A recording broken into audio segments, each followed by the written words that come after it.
Greater Central Florida Multifamily Investors Group meeting where we focus on investing where it makes sense. I'm your host, Ismael Reyes, and in this group, we learn from and help each other create generational wealth by investing in multifamily. We concentrate on Greater Central Florida assets or potential investment partners. On to today's topic. If you're okay with paying Uncle Sam too much of your hard-earned income, then this show is not for you. For the rest of us, it's that time of the year when tax planning should be a priority so you can reap the savings when tax filing time rolls around. As many of you know, investing in real estate is an excellent way to reduce your effective tax rate. But taxes are complex, and knowing what strategies to pursue can be challenging, especially when the laws keep changing. This webinar is an opportunity for you to learn about practical knowledge you can use right away to save on taxes, increase profits, and avoid costly mistakes. Become a more savvy multifamily investor by having a better understanding of taxes and having tax strategy experts on your side. Stay tuned. Welcome to the Greater Central Florida Multifamily Investor Group, where we focus on investing where it makes sense. So Eric is the principal and real estate practice leader of BeachFleischman PLLC. I hope I pronounced that correctly. One of Arizona's largest locally owned public accounting and consulting firms. Eric's focus is partnership taxation and complex real estate transactions, including exchanges, mergers, consolidations, buyouts, cost segregation studies, tax transaction formation, and qualified opportunity zone funds. In addition to having a successful series of YouTube videos with Ken McElroy, one of my favorites, Eric has written many articles on real estate taxation that have been featured in the Trend Report, Phoenix Business Journal, and numerous other publications. Eric is also a regular speaker for local real estate organizations, seminars, and real estate investors. With over a decade of experience, Eric offers a unique perspective to real estate taxation from his own experiences of owning and managing real estate investments. I love that. Eric is a graduate of the University of Arizona, where he received a Bachelor of Science in Accounting and a Master of Accounting. During his time off, Eric enjoys being outdoors, snowboarding, hiking, and rock climbing. Good place to do that in Arizona. Eric, the floor is yours. Awesome. Thank you for the introduction. And like I said already, super glad to be here. I always like to think that I'm a little unique from other CPAs just because of the investing in real estate. I've been a CPA since 2012 and have focused on real estate since the beginning. That was just always my passion. So I started investing in real estate and everything at the same time. And so it's been a really great opportunity to combine what I do for my clients and also basically partner and do things on the side in real estate. So I think, as you'll see when I go into some of the information later on, you'll find that, like everything else, you need partners or you need consultants that understand your business specifically, because having someone that just understands the tax code isn't enough to really take advantage of everything,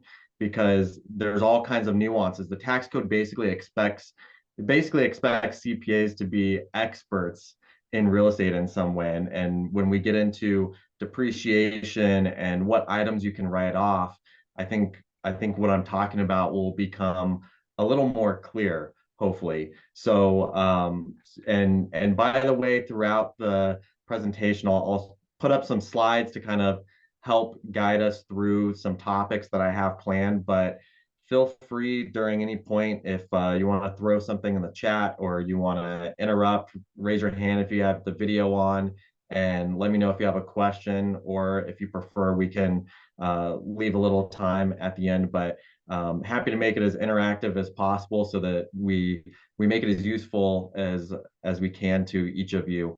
And also, as before I get started, if anyone wants to just give me an idea of what your experience is in real estate, whether it's in the chat or if it's raising your hand or something when I give you the categories. But I just want to know how many, if you fit into three categories, whether it's you've never invested in real estate before, but you're just kind of, um, exploring, getting information, then let me know if you fit in that category. Or if you've been in real estate, some capacity for say up to 5 years, and or if you've been in real estate longer than that. And that'll, if you give me that information in the chat, that'll kind of help me with how detailed or not I go into certain subjects. So feel free to do that at any time. And now I'm going to see if I can share the correct screen with you guys so we can get rolling on this. Okay. Let's see. Okay, hopefully, can everyone see the slides all right? Yep. Okay, great. So I've got a lot of topics today, but before I get into them, let's see, how do I change this? Okay, so first things first, as a CPA, I always have to give the disclaimer. This is for educational purposes. So every transaction is going to be unique and every situation is unique. And what I've learned about the tax code is that there's always an exception, and then there's always an exception to the exception, and then a lot of times there's an exception to the exception to the exception. So this is very high level, very general. Always talk to someone that's qualified about your situation before you just assume that something applies. And then the first topic I wanted to talk about is, I think it's important for tax planning. You have to recognize that you really have to go with the times a little bit. So it's kind of like real estate. There's a different strategy when interest rates are rising and you're in that kind of economic environment versus when they're decreasing and maybe you're doing more refinances. It's a different environment. It's the same thing for tax planning. You have to recognize what's going on in order to come up with the best tax plans. So given that some people don't think we're in a recession, but I think by and large most are thinking we are, or definitely heading into one. So I have a few just thoughts if any of these apply. And so the first idea, a lot of people, if you're in real estate, I've had a few clients actually this year that they had retirement accounts from either it was before they got into real estate, so they were working, had their W-2 job and they've had this IRA for a long time. Meanwhile, they've gotten started in the real estate career. And so now if you're going to have a lower income year, so for example, if you're not selling real estate as much, the environment's changed, this may be a good time to do a Roth conversion from some of those IRA accounts. And the reason why this is important is because traditional IRAs, they're deductible when you put money in, but then you pay tax when you take money out in retirement. A Roth IRA is not taxable when you take it out in retirement. So by converting it in a lower income year, which is a taxable event, you pay lower tax because we have a progressive tax rate system. The higher your income, the higher the rate you pay on it. So if you have lower income year, you want to create a taxable event in that year and pay a lower percentage. So this is just kind of a timing opportunity if it applies. And then the other big one, this has been around for a long time, but I actually had a client that did not talk to me before they sold their house and they missed this one within it was like maybe a month. They were a month short of this, but this is the home sale exclusion. And this is where if you live in your house for at least 2 of the last 5 years, then you can exclude the gain on selling your principal residence. And so for married filing joint, you can exclude up to $500,000 of gain. So that's not the sales price, that's the gain amount on. So for example, if you purchased a house for 300,000 and when you sell it, it's sold for 800,000, your gain is 500. You could exclude that entire gain amount. And I think that's even more relevant now given the the unprecedented rise in some housing costs, especially talking about Phoenix and Tucson. I mean, during 2020 and 2021, we saw over 30% increase in prices in housing. So this one probably applies to a lot of people if you own your own home and can be a big help if you are need to upgrade or move states for whatever reason. Although in Florida, you don't have any income tax, so individual income tax. So probably don't want to move for tax reasons. The last kind of idea, if it applies, is selling stock against appreciated real estate. So typically capital losses, which is anything that's a capital asset, if you sell it for a loss, your net losses from those items is limited to $3,000 a year. So you can't deduct any more than 3,000 unless you have other gains to offset. So if you sold stock for a $10,000 loss, you're only deducting 3,000. And then you'd have to carry over the remaining seven each year until you have a gain that you can offset it with. So a lot of people, if you had any stock portfolios, you've probably taken a hit in 2022. And so this might be a good time. Meanwhile, if you have real estate that's appreciated, this may be a time to time it and do it in the same year so you don't end up with a gain on your real estate in one year and then a capital loss the next year that just carries forward and doesn't help you. So those are kind of specific ideas, but you never know if one of them will apply, and I think those become really applicable in 2023. So the next thing that I wanted to talk about, and this is really if you are for kind of a basic, broad overview of why real estate is so important when it comes to taxes. I mean, real estate is it really is the number one spot to be from taxes. Most people that are not paying very much tax or even zero tax, they're in real estate.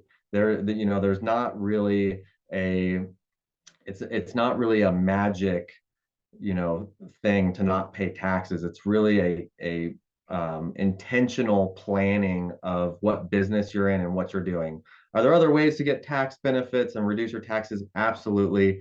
But real estate is by far the easiest and most practical way to do it if you know what you're doing. And so just a few ways, more than a few ways on why this is the case is, number one, when you sell real estate, that's subject to capital gains rates, which is a lower tax rate than if you're creating ordinary income, which would be like wages or interest income or regular business income. If you own a business and you're self-employed, then that would be ordinary income. So that's one advantage of real estate, and the capital gains rate could be potentially half the rate of your ordinary income rate. So that makes a big difference on your taxes.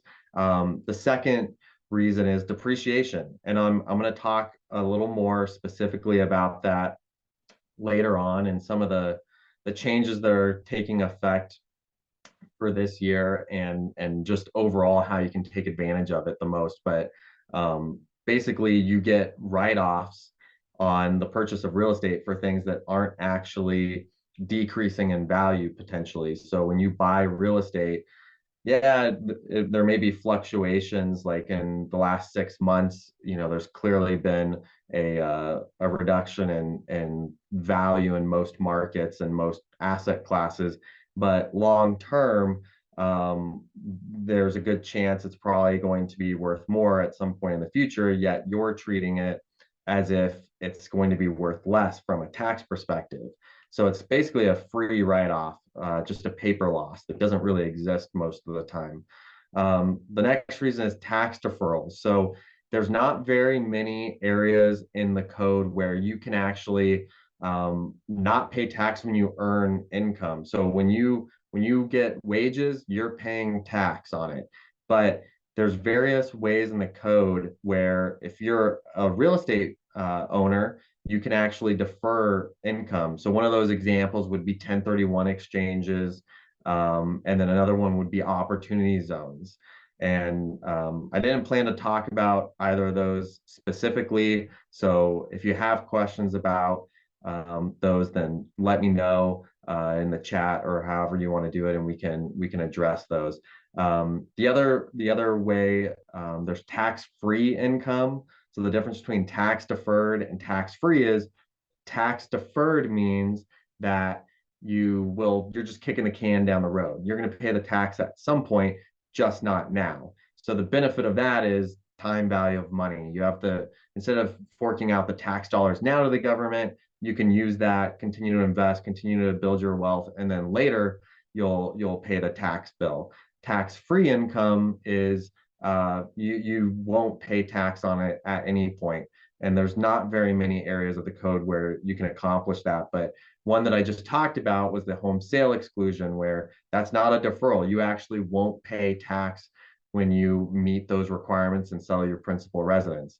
Another one is the opportunity zones, and that one's huge. That I'll just super quick overview because I don't want to spend too much time on it unless it applies to someone. But the basically there are zones designated where if you invest in those, and usually this means you're developing a property or you're running a business or you're substantially improving a property in this zone, then as long as you hold that property or investment for 10 years and sell it before 2047, then you won't pay any tax on that investment. So that has never been seen before in the tax code. It's huge. I've done a lot of work in that area, and so that's a huge tax savings potential. The other benefit, another one is self-employment tax. If you're running a typical business, so like for example, me as a CPA, being a partner in a CPA firm, that's all self-employment income. So that means not only do I pay the ordinary tax on the income that I generate, but I'm also paying self-employment tax, which is another 15.3% of tax. So the highest ordinary tax rate is 37%, and then self-employment tax is potentially 15.3% on a portion of that income. So you can see that it doesn't take very long, especially if you live in Arizona, which has individual income tax, that you could be paying half of your income pretty easily in a regular business. Versus real estate, you're not subject to self-employment tax. Of course, there's exceptions, but generally you're not subject to self-employment tax. And I'm talking about the rental income. If you have a management company, and so you're managing third-party properties, so it's not rental income, it's management fees, that's a different story. So I'm talking about rental real estate, you're generating passive income, then that's generally not subject to self-employment tax. So that's a huge tax savings. And then deductions against other people's money. So most of the time, you're leveraging real estate with debt, or you've got partners, and yet the IRS allows you to depreciate 100% of your purchase. So, for example, if you bought $1 million piece of real estate and you put 200,000 down and 800,000 is debt, well, you're depreciating as if you had bought the property for $1 million. It doesn't matter that the bank put up 800,000 of it. So, I mean, that's a huge benefit that is just, you can't really put a dollar amount on that all the time. And then lastly, cash out refinances. So this is a really big one because especially in the last few years, a lot of people have refinanced at low rates, things like that, pulled money out, pulled their original investment out. And most of the time that's tax free. So that's cash in your pocket, tax free. Most other businesses cash in less cash out means taxable income. But not in the case of a cash out refinance. So those are just kind of some of the benefits. I'm sure there's a lot more that I don't have listed there. Um, but we'll move on to some more. Eric, Uh, can I ask a quick question yeah, right here because I think it's a good spot. Can you talk a little bit about the difference between passive investing in real estate versus an active investor in real estate, and how where's the line, and how can someone that's kind of trying to maximize their deductions can have some strategies that'll get them there. I mean, I'm not saying lying or doing anything like that, but what is the line, and what are some strategies that people can do to make sure they get the full deduction versus having to roll those over as a passive investor would? yeah, definitely. So I was planning to address this a little bit, but let's if you want, I'm gonna skip ahead to that since we've got the question now real quick. And if I can figure out how to exit this and show. So I'll just jump ahead because I'll give some context for it. And then we can see if there's any other questions about it. So basically for real estate, there's three main categories. By default, real estate is passive. And what this means is that your losses are limited. So you can't offset your passive losses against active income. So you can't offset passive losses against like W-2 wages, or like interest income or operating self-employment income if you own a business. So the real strategy is trying to figure out how to make real estate either active or in a perfect world, make it so it's treated as if you're a materially participating real estate professional. And so active is a relatively easy threshold. The problem with active it is that you are limited. You can only take advantage of it up to certain income thresholds. So to be active, basically all you really need to do is you essentially need to be making the decisions and be managing the property either yourself or through a third party property manager. So for example, if you have a single family home, um, active management would be if you're making the decision on who the ultimate renter is. So maybe you have a management company that is collecting applications showing the property, but when they get the applications, they come to you and say, hey, I think this is a good fit. Are you okay with this? And then you approve it. And then also when it comes to repairs or things like that, that it's not the tenant is, the tenant's not going to schedule the repair if they have a faucet leaking. They're not going to schedule the plumber to come in and replace the faucet and then bill you as the landlord. Instead, they would notify you and you would schedule and pay for it if it was your responsibility. So essentially that you're scheduling it, not the tenant. So that's really, or your property manager is scheduling it. But so that's basically all you have to do is as active. There's no hours requirement or anything like that. But the problem is once you get over $150,000 in income, in adjusted gross income in IRS terms, then you no longer receive any benefits for those deductions. So it's only if you make less than 150,000 on your tax form. And then not only that, but you can only take up to $25,000 of losses against your other income. So as you get more involved and straddle the line between either owning a business or being an employee and investing in real estate, active is going to become less and less beneficial. But this is a good one if like I think I used this when I was first starting, as a CPA, and I was making less than that and I had a few rentals, and this is what I would use, was active. But then at some point, that's going to start to limit you. And so then you want to be a materially participating real estate professional.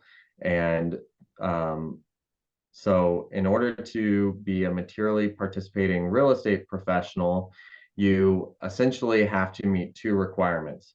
One is the 750-hour test, and one is the greater than 50% of time test. So the 750-hour test is that you spend more than at least 750 hours in real property trades or businesses, and greater than 50% of your time in real property trades or businesses.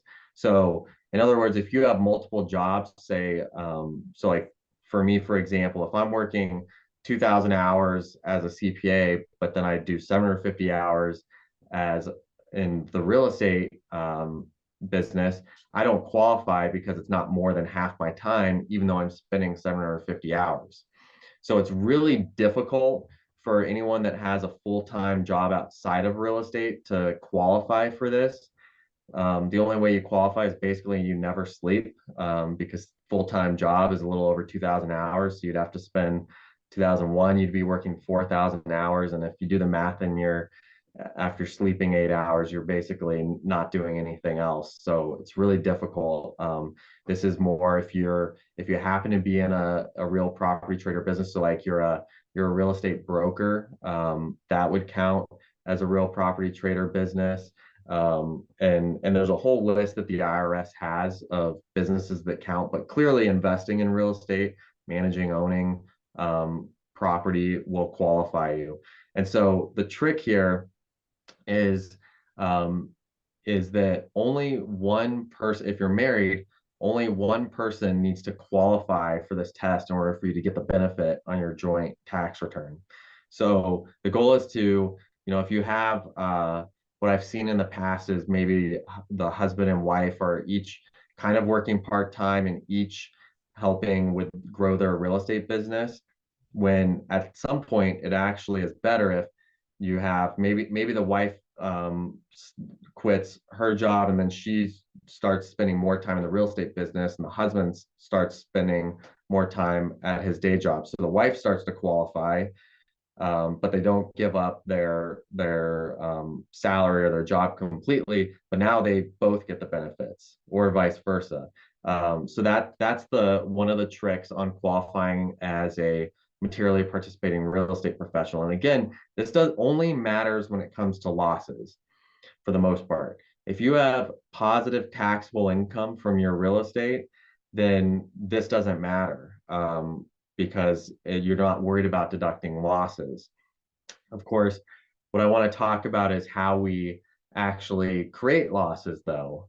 Create losses without losing money, because that's the benefit in the tax world, is that you can actually, with real estate, have positive cash flow but have a loss for tax purposes. So the goal is to create that loss for tax purposes while having either positive cash flow or equity or appreciation or something happening, from a rate of return perspective, you're actually doing well.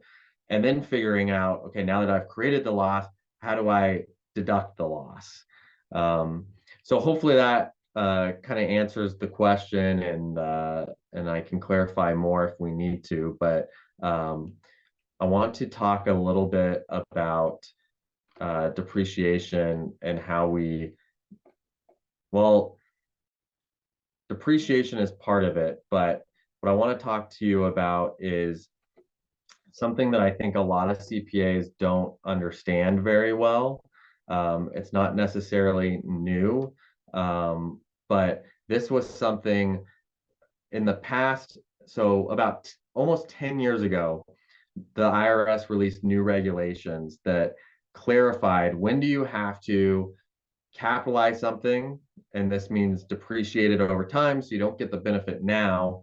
You take the depreciation over time, or you can write it off right away. And before this, there was a huge lack of clarity. Basically, people for the taxpayers, for the most part, had to capitalize more than what they probably should have prior to these regulations.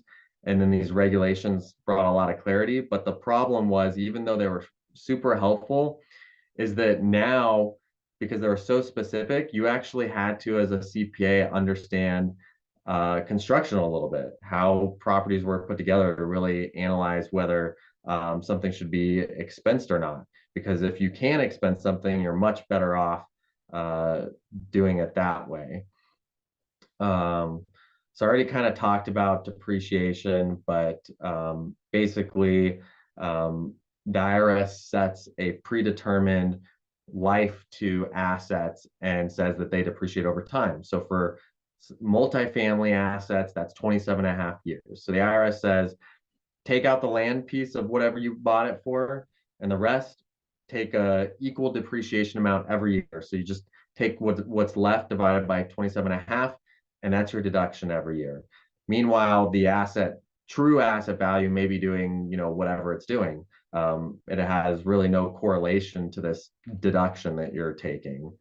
Um, so, um, and then So really to understand, so this is where I think most CPAs mess up a little bit, is they capitalize too much still because they don't understand construction. So my goal here is to kind of give you a little bit of a baseline on an expectation on what should be expensed. Because if you're doing remodels or you're just going in and doing regular maintenance or whatever these things are that you're doing on the property, if you can write it off, you're way better off.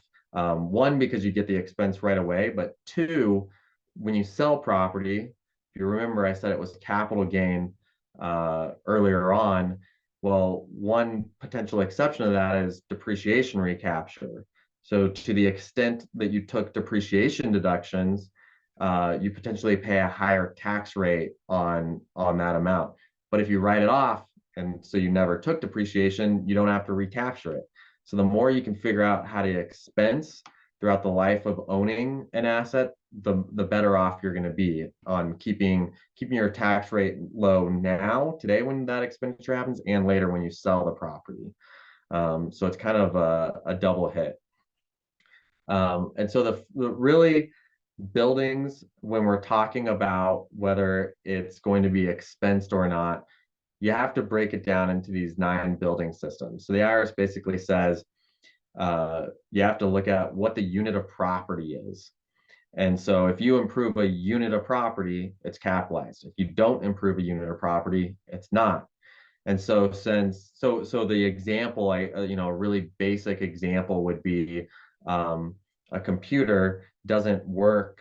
You can't really use a computer without the monitor. Like if you just have the keyboard, you can't really use the computer. And so those two items are dependent on each other. And so therefore the monitor and the computer itself are all one unit of property. So that's kind of the way to think about it. And so with buildings, they've broken it down in these different systems to determine whether you improved a unit of property.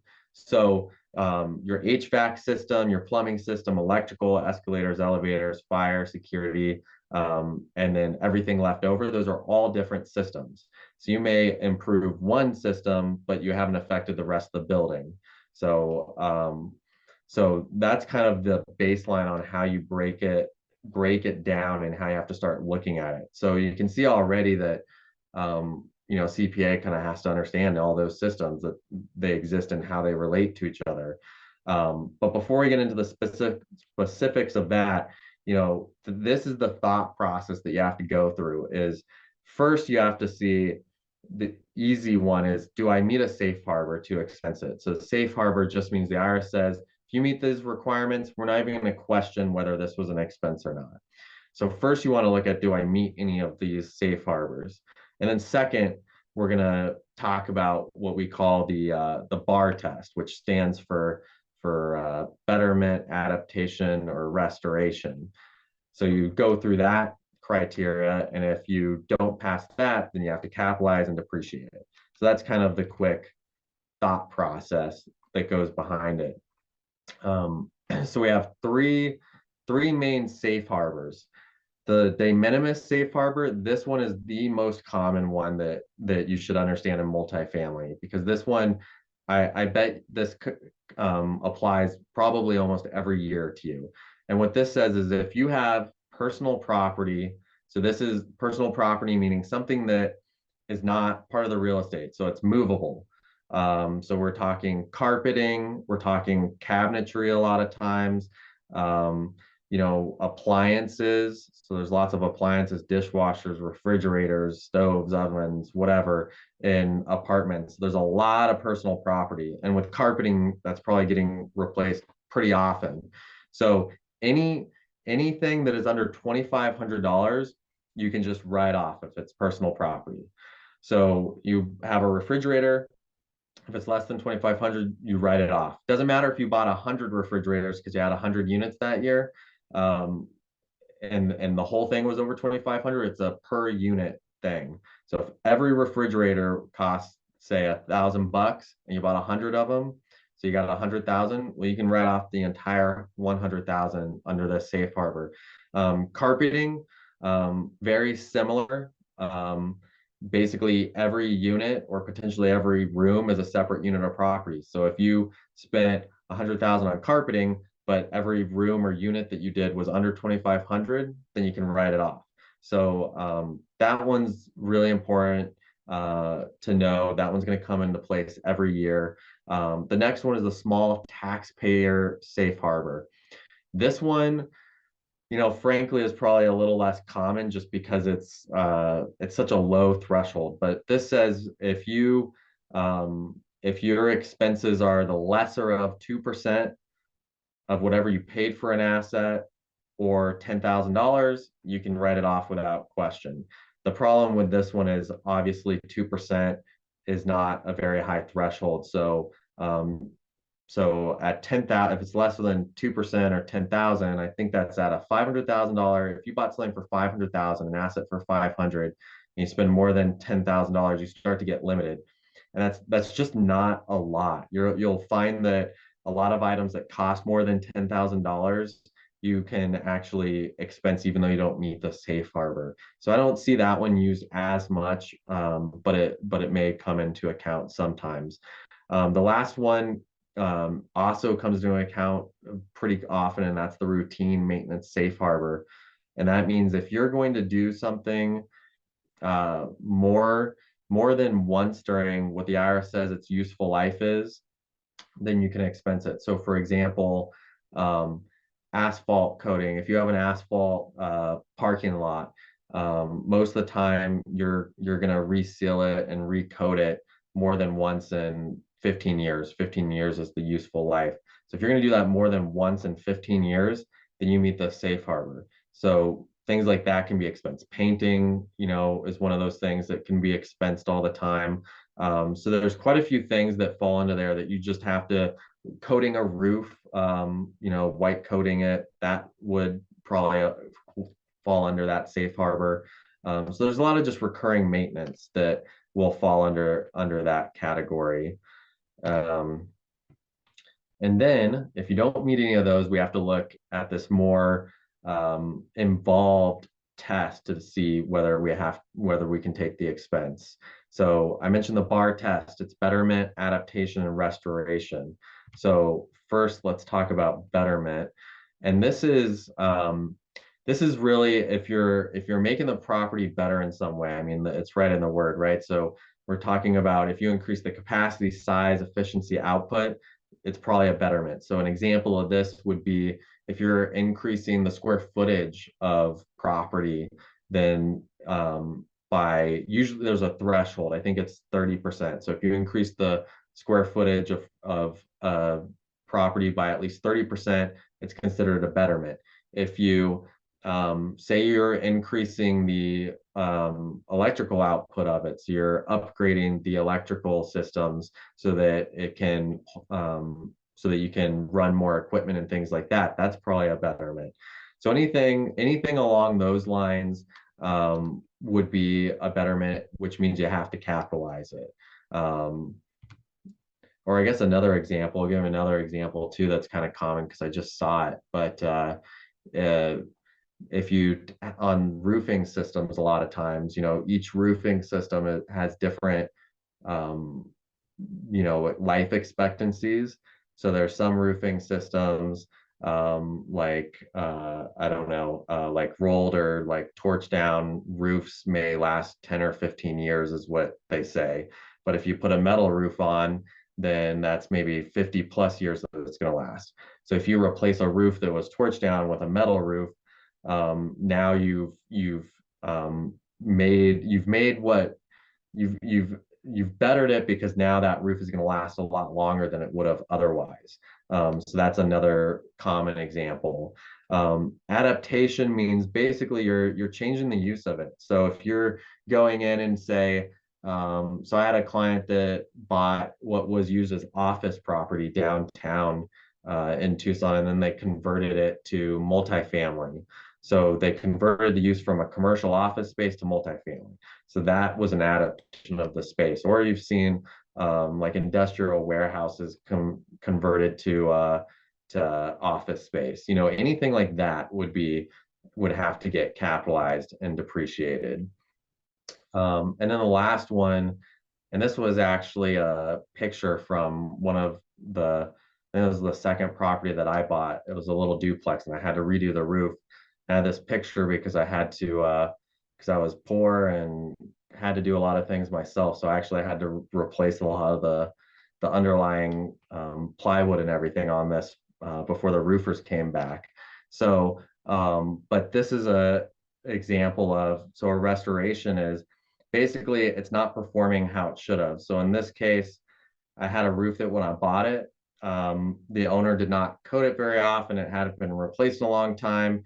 And so it had problems with leaks. And so just to get it back to its purpose, functioning as a roof and keeping a watertight seal, I had to strip it and replace some plywood so that it would actually keep the water out. So that was what's considered a restoration, bringing something back to its what its intended use was. But I want to point this out because this is probably the most common thing that CPAs miss, because I know, you know, one of the most common things that you'll do on a property when you're looking at a property is you're looking at what's the condition of the roof, because you know that's a big expense. Even if you don't have to replace any of the structure, like the plywood underneath, you may have to do more than coating it. Maybe you have to just take off the membrane and replace the membrane and recoat it.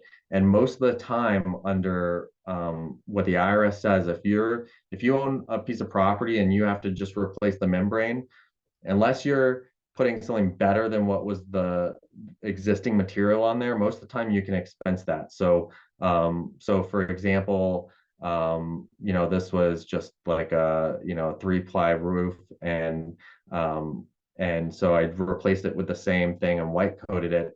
Had it not been, had I already owned it and I didn't have to replace a bunch of the plywood too, I would have been able to write off all of that. And when you talk about like commercial buildings or large multifamily buildings, you know, multifamily buildings easily, just replacing a membrane is $400,000, depending on the square footage and how many floors and layout and all that kind of stuff.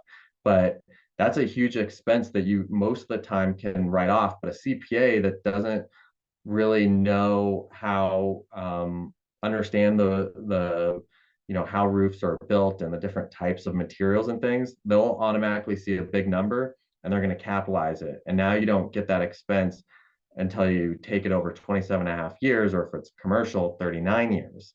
So that's where it's important having a CPA, if you do real estate, that understands some of these things and the questions that they ask, because um, I probably see big roof expenditures every single year on tax returns and hardly ever have to capitalize it, because it's not very often that you're replacing a lot of the underlying structure. You're usually just doing the membrane or coating it for the most part. So that's kind of the important thing there. I'll kind of take a pause, I guess, if anyone has any questions, because I know that was a lot of material and I know we're kind of running close. But I only had one more topic. I was going to talk about cost segregation studies, but if anyone has a question, I'll stop here for a second.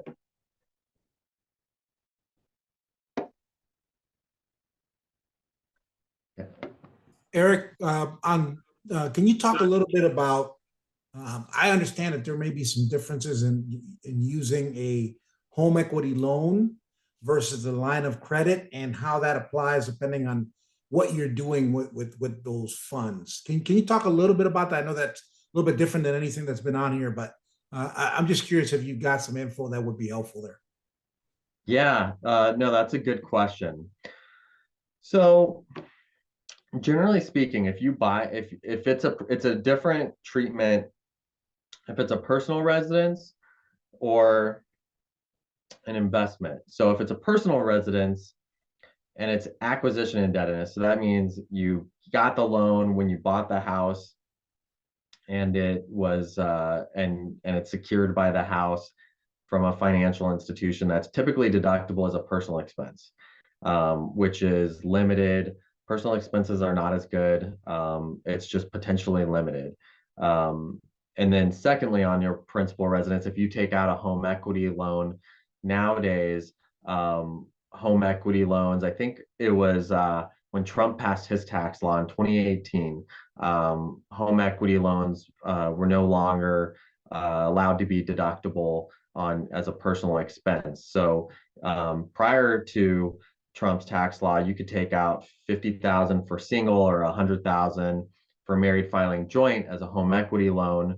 So it wasn't acquisition indebtedness; it was a loan you took out afterwards, and you could use it on um, anything really for the most part, and it would be deductible up to those amounts. Above those amounts, you'd have to see how you use the funds.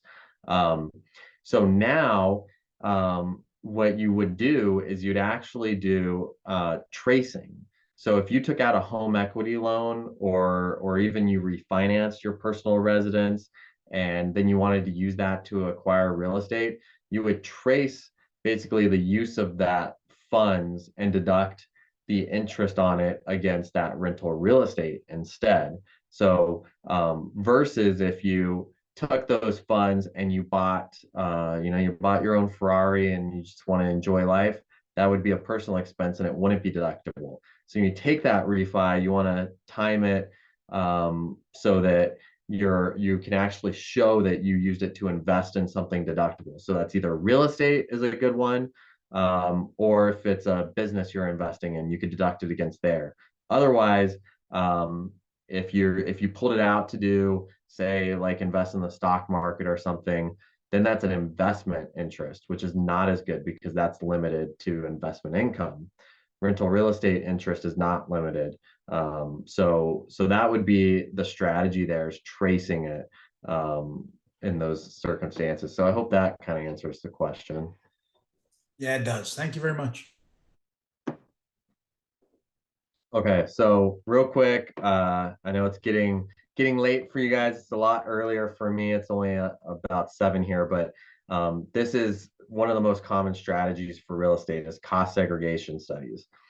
So cost segregation studies are um, basically what I told you about depreciable lives and taking it over 27 and a half for multifamily goes out the window in a lot of cases when you do this. And so what this is an engineer goes in and they look at all the components of the real estate and they say certain items actually fall in different categories for the IRS. So they'll break out mainly 5-year and 15-year assets. So that means 5-year assets is all that personal property that I was listing earlier. They'll break out all if you bought a property with all the appliances and carpeting, everything in place, the engineer's going to go in and they're going to tie a dollar amount to those, which means you can write those off. And then the 15-year assets is your that's like all your land improvements. So that's your parking lot or sidewalks, or if you have a pool or something, fence around the property, all that's 15-year. And in 2022, we had 100% bonus depreciation. So that means anything with a 5-year or 15-year life, even though it had a 5 or 15-year life, you could actually just write it off in that year. So the cost seg, by breaking it out, you can just write those items off. 2023 bonus is 80%. So it's still a huge benefit, but it's going to start to decrease, and it decreases 20% every year until it goes away So this is still a really good strategy going forward. I already talked about what you break out. And so I'm just going to do a really quick example here just to show how powerful this is, because doing this, basically the strategy of some of my larger developers and property owners is they keep acquiring property over time, and we just time cost segs. We say, okay, we have this income issue. We have this much income. We need to figure out how to get rid of it. And so we'll identify a property and we'll say, okay, if we do a cost segregation on this property, we'll wipe it out. So let's do this property. And then we just kind of keep going down the line every year and figuring out which one we need to do it on to eliminate their income essentially. So I used $1 million here because this is probably the lowest. This is kind of the lowest cost where it actually starts to make sense to do a cost segregation study. So if you buy something for less than this, then the cost of doing the study itself may outweigh the benefits potentially. So here you buy a property for $1 million, and I'm assuming this is a multifamily property, and you determine that 800,000 is the building, 200,000 is land, so it's not depreciable. If you just do the standard depreciation, you're only getting $29,000 a year in depreciation deductions. Really easy. It's 800,000 divided by 27 and a half. So then you say, well, let's see what a cost segregation study would look like. And so this is the breakdown if you were to do a cost segregation study potentially, and every property is a little different depending on, the actual layout of it, how new the property is, these kind of things. But this is a pretty typical breakdown for a multifamily property. So let's say you have 25% of it or $200,000 is what the engineer says is personal property. 40,000 is your 15-year land improvements, and the rest is your building structure, basically. So now you have these different categories, and if it's 2022, which it really means if you bought a property in 2022, even if you do a cost segregation study after 2022, you'd use the 2022 depreciation rule. So you'd still get 100% bonus. So that's an important thing to remember.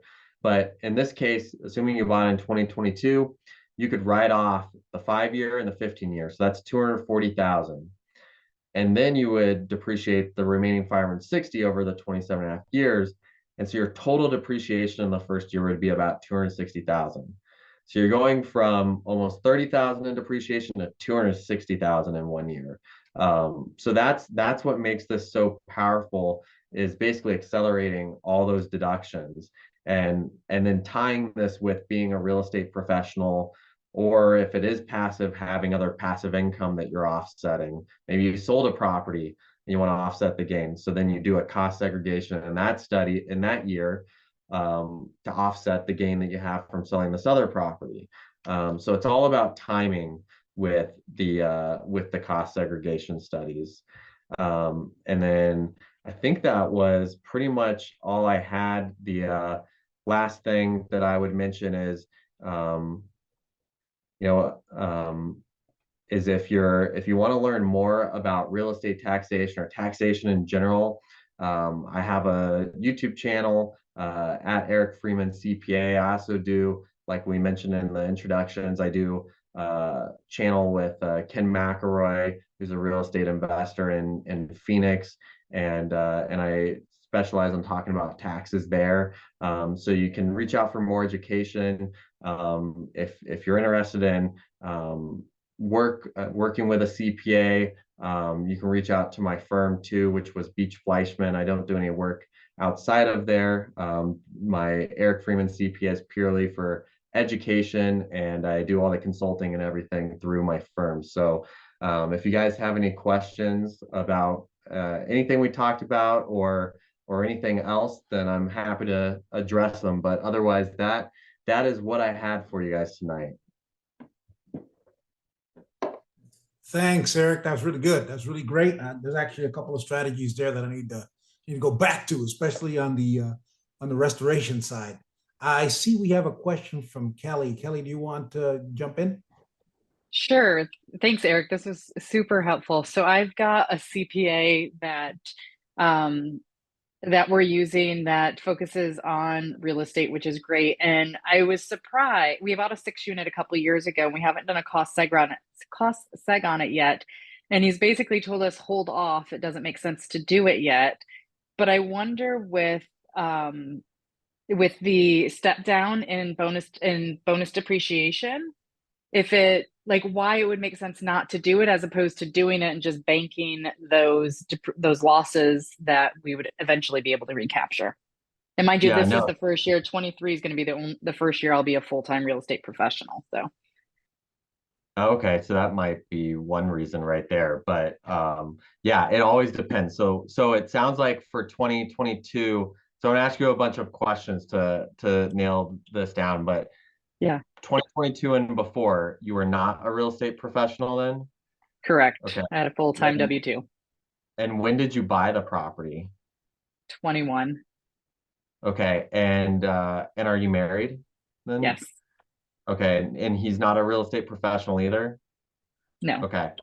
Okay. So your CPA was saying don't do it for 2022 or before. Don't do the study. It didn't make Okay. sense to do it yet. Yeah. Yeah. So I think he's probably right based on that because if you did the study in 2022 or 2021, since you weren't a real estate professional, it probably would have been considered passive. And so your losses would have been limited. You wouldn't have been able to potentially fully offset your income. So what that meant was you would be paying the expense now for the study without getting the tax benefits now. And passive losses, and then they would be trapped as passive basically. So you'd have to be waiting for passive income to use it versus if you're a real estate professional in 2023, and so presumably your husband still has wage Mhm. income you could offset, then you can do the study this year, have the expense, and actually offset all of his W-2 income this year, since now you're a real estate professional, and you don't have to worry about the bonus rules changing because we had 100% bonus in 2021. And so when you do a cost segregation study, you use the tax depreciation rules in effect when you bought the property. So if you bought it in Oh, 2021, you use the 2021 tax depreciation rules to calculate it. So essentially the cost seg now, if you do it for 2023, you like catch it up. So you've taken 27 and a half year straight line since you bought it. So then the cost seg would recalculate it and say, okay, had we used this breakdown from 2021 at the start, what would our depreciation have been? And what did we actually take? And the difference is your deduction in 2023, essentially. interesting. I didn't know that it went back to the year we bought it, or that the passive losses would be locked in as passive losses as opposed to 23. I should be able to help offset my husband's income. So thank you. Learned a couple of Yeah, things. Kelly, yeah, that's worth a lot of money right there. Yeah. Well, I'll send you a check, Eric, through your firm, not your education company. Yeah. Anyone else have anything? Eric, and I know you mentioned on the cost seg that it didn't make sense to do it for properties under 1 million, but I heard that there's some cost seg companies out there that have actually figured out how to reduce the cost of the study to the point where it is useful for, say, larger or more expensive single family properties, and then using that strategy, to basically go pick out one of those single families, do a cost seg to catch up whatever you need to catch up, I think is useful. But I probably need to do a little bit more research, maybe bring another one of those cost seg companies in that talks about doing it for that lower price point. Yeah, I mean, there's definitely ones that do it for less, and they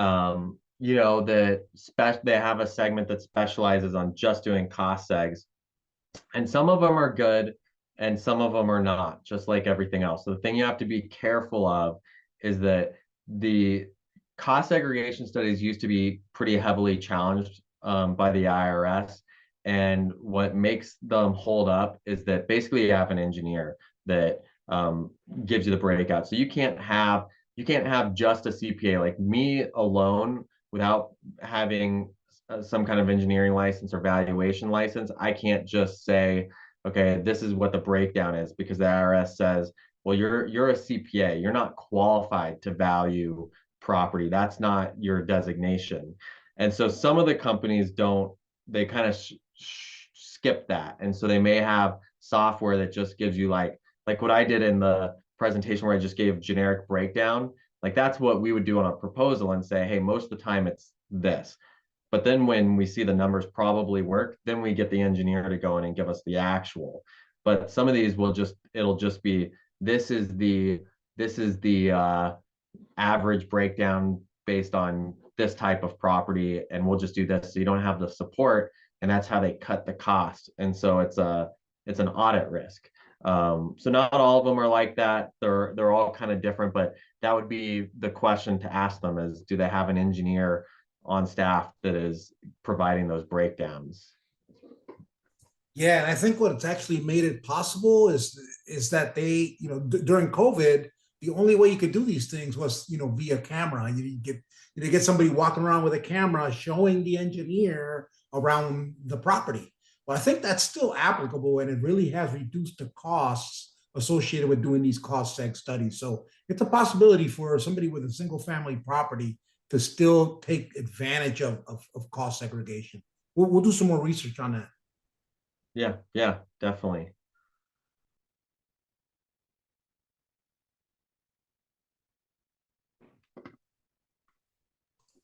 Any other questions, anybody? Okay, I got another question. This is Eric, a question that I think I'm 90% sure I know the answer to, but looking for the angles. Okay, so self-directed IRAs and acting as a general partner. I know the rule generally is you can't participate in them if you're a general partner. You can't invest in your own deals. Is there any and let me know if this isn't in your circle of knowledge or whatever, but is there any angle if you're not a manager on it or don't have a like a large enough share to really be a key decision maker? Well, I mean, so like what I'll see a lot of times is if you have either a self-directed IRA or another type of retirement plan that can invest in real estate, then you're usually a limited partner investing in someone's deal. So yeah, you can't be the manager, you can't be making decisions, it can't be your own deal. The other piece that's important to know is that if you have debt on the property, then you generate potentially what is called unrelated business taxable income, which really just means that because you have debt, you end up the IRA itself ends up paying some tax anyway, because basically they don't want leveraged property. And then the last thing, which is, this is my own opinion and everyone is different, but real estate, again, real estate is the biggest tax benefit there is. I think it is not a great asset to have in a retirement plan. I think there's other assets to put there instead, because you do a cost segregation on something in a retirement account, can't offset anything. It's not taxable. You sell it, you don't get capital gain treatment like you do. So if you sell it in a retirement account and then withdraw in retirement, you pay ordinary income on the withdrawal of it. So yeah, I mean, maybe you save some tax now on it, but I think overall as a planning picture, my personal opinion is that real estate is a good thing to focus on being a real estate professional and generating losses and offsetting your other types of income and capitalizing on lower rates. The actual advantage is taking a loan from your self-directed IRA and then using that money to then invest. And you're paying essentially that 2.5% or whatever it is minimum to kind of backload your account, but then you're able to fully use that capital for whatever you want to use.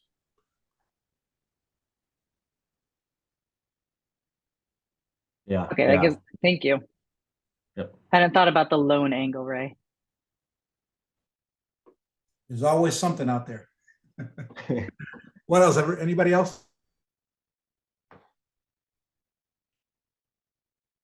All right, Eric. Well, I think we've kind of got the questions asked. I think obviously you addressed a lot of the questions that we had, and my apologies for jumping ahead on your presentation with the one question, but I think it's very applicable to a lot of us that are making that transition from passive investing to active investing, or being qualified as a real estate professional, like Kelly, right? Congratulations, by the way, Kelly. So all those things I think are important for this group. But I think we definitely understand, and people need to make sure that they are working with the right professionals. And I appreciate you putting your information in there, your educational information as far as where they can reach you. And then obviously it's always good to have a qualified professional in your corner, because